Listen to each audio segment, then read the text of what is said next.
Hello મિત્રો, કેમ છો? મજામાં છો ને? હું પણ મજામાં છું. તો આજે આપણે એક રેસીપી લઈને આવી ગયા છીએ. આજે આપણે લીલી મકાઈના ભજીયા બનાવશું. તો આ રીતની મકાઈ હતી એને આપણે દાણા કાઢી નાખ્યા છે ને હવે આપણે મિક્સરમાં નાખી ને એને ટર્ન બાય ટર્ન ફેરવી ને આપણે એનો પીસી નાખશું.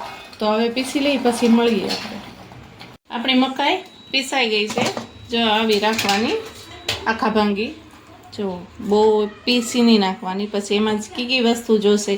આ ચણાનો લોટ છે, આ ચોખાનો લોટ છે, આ લસણની ને મરચાંની પેસ્ટ છે, લીંબુ છે, ગરમ મસાલો, લીલા મરચાં, લીલા કાંદા ને ધાણા ભાજી, અજમો, નમક ને ખાંડ ને આખા રાખવાના, થોડા આખા દાણા નાખવાના ને આપણા રેગ્યુલર મસાલા.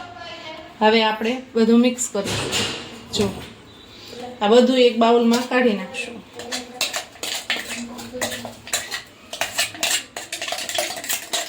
એક બાઉલમાં કાઢી નાખશું બધું.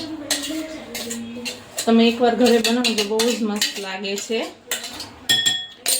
પછી આ જે આપણે આખા રાખ્યા હતા ને એ આની ભેગા નાખી દઈશું. પછી આ ચણાનો લોટ છે એક વાટકો, આ ચોખાનો લોટ છે.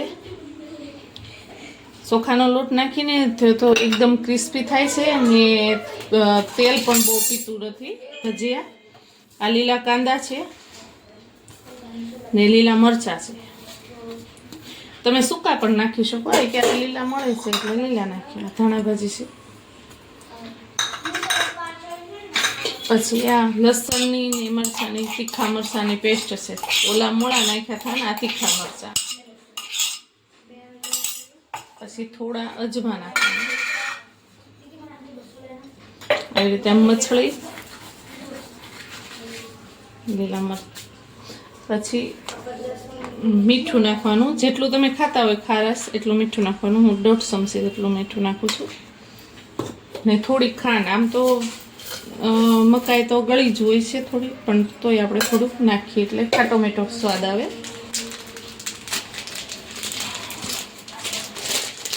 ને થોડો ગરમ મસાલો,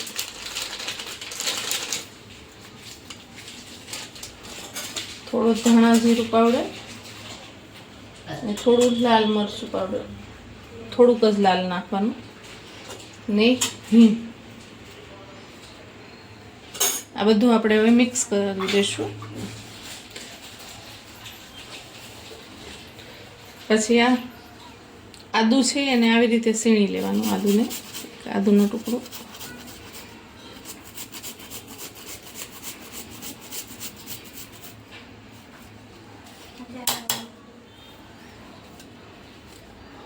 આ બધું હવે મિક્સ કરી દઈશું. પણ પહેલા આપણે ચટણી બનાવવા રાખી દઈશું. પહેલા પાણી ગરમ કરવા મૂકી દઈશું. આપણે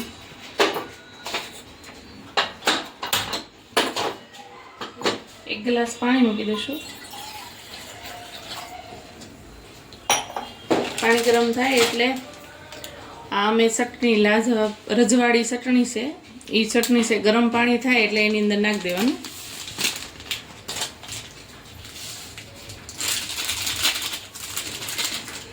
આ બધું આની અંદર નાખી દેવાની ચટણી.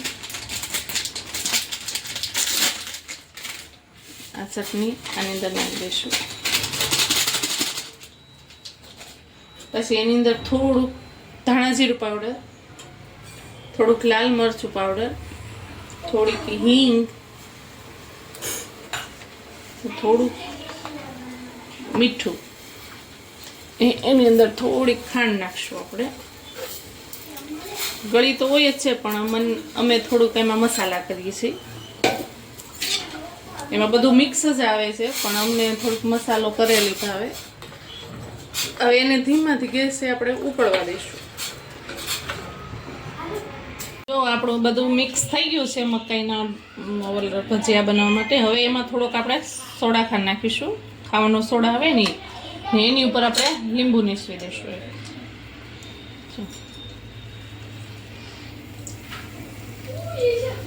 એની ઉપર નીસવી દઈશું. આપણે તેલ પણ ગરમ કરી નાખ્યું છે.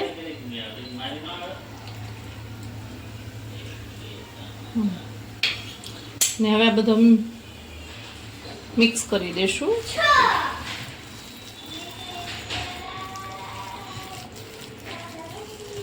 એક સરખું બધું મિક્સ કરી દેવાનું. અને જેટલી મકાઈ પીસી હોય ને એ પીસેલી મકાઈ હોય ને એમાં જ તે લોટ બધો બાંધવાનો, એક્સ્ટ્રા પાણી નહીં નાખવાનું. બહુ એવું લાગે કે બહુ કડક થઈ ગયું છે તો જ તે પાણી નાખવાનું, નકર પાણી નહીં નાખવાનું. ને આપણે ગરમ ગરમ તેલ થઈ ગયું છે ને, ગરમ ગરમ તેલ આપણે 2 ચમચી નાખશું આમાં. જુઓ 2 ચમચી તેલ નાખી દીધું છે. હવે બધું મિક્સ કરી દઈશું ને આપણે ગેસ પહેલાં ધીમું કરી દીધું, ફૂલ કરી દઈશું. બધું મિક્સ કરી એક સરખું બધું મિક્સ કરી દેવાનું. જો તમારી પાસે ગાજર પડ્યું હોય તો ગાજર પણ નાખી શકો છો તમે. આપણું બેટર તૈયાર છે, પણ આપણે છે ને પહેલાં ઠંડા પાણીમાં હાથ બોળ દેવાનો, એટલે આપણા હાથમાં છોટે નહીં. એટલે પહેલાં આપણે હાથ બોળીને આપણે હવે ભજીયામાં ઉતારી લઈશું ગરમા ગરમ. જેટલા આમાં ખમાય એટલા ભજીયા આપણે પાડી દઈશું આમાં. ક્યારે લીલીમાં મકાઈ બહુ આવે છે માર્કેટમાં, તો તમારા ઘરે એકવાર ટ્રાય કરજો. ને તમે એટલો સપોર્ટ કરો છો મને એ બદલ ધન્યવાદ બધાનો. જો ને આપણી ચટણી પણ તૈયાર છે.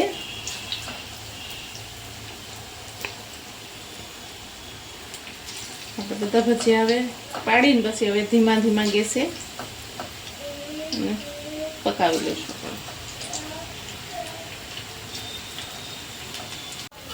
જો આપણા ભજીયા તૈયાર થઈ ગયા છે. હવે આપણે એને કાઢી લઈશું.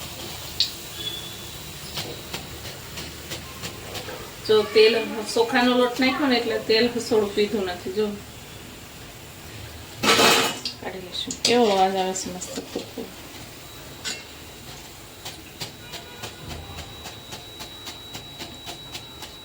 જો હવે આપણે સર્વ કરીશું.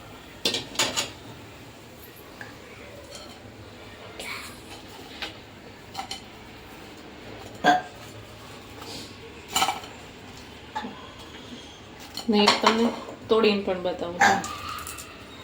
જો થયા છે ને મસ્ત ના, એકદમ ક્રિસ્પી ને સરસ. આપણે હવે સર્વ કરીશું. હાલો બધા મકાઈના ભજીયા ખાવા, લીલી મકાઈના. જો તમને મારો વિડીયો સારો લાગ્યો હોય તો લાઈક કરો, શેર કરો, સબસ્ક્રાઈબ કરો અને તમારા ઘરે પણ બનાવો લીલી મકાઈના ભજીયા.